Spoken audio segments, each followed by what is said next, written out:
guys, welcome back to our channel. আজি আমি বনাম KFC style fried chicken. ঘৰতে একদম সহজে বনাব পৰা এটো এটা ৰেচিপি আপোনালোকে ঘৰতে এনেদৰে বনাই খাব পাৰে। আহকচোন চাও আমাৰ ৰেচিপিটো।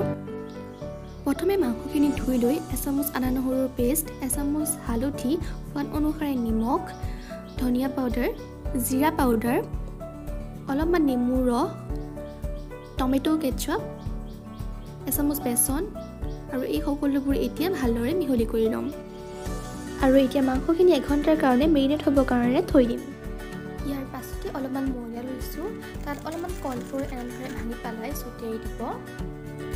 তাৰপিছত অলপমান red chilli powder, Kashmiri red chilli powder যেটো আছে সেইটো দি পেলাই অলপমান নিমখ দি ভালদৰে সকলোবোৰ মিক্স কৰি দিব। ইয়াৰ পিছত এই দুটা কণী আমি ভাঙিলো আৰু তাত অলপমান গাখীৰ দি ভালদৰে মিক্স কৰি লম।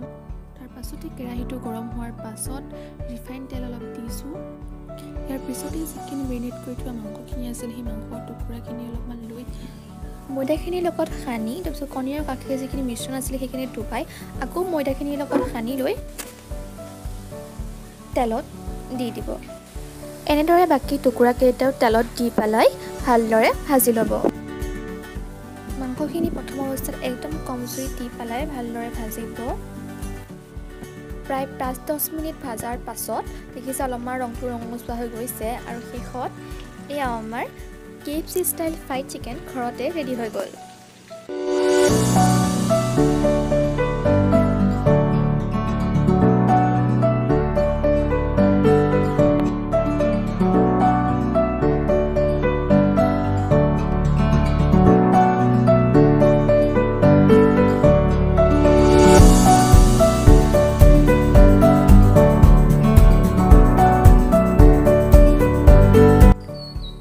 ভিডিওটো শেষলৈকে চোৱাৰ কাৰণে বহুত ধন্যবাদ আৰু ৰেচিপিটো যদি ভাল লাগে প্লিজ লাইক, কমেন্ট আৰু শ্বেয়াৰ কৰি দিব।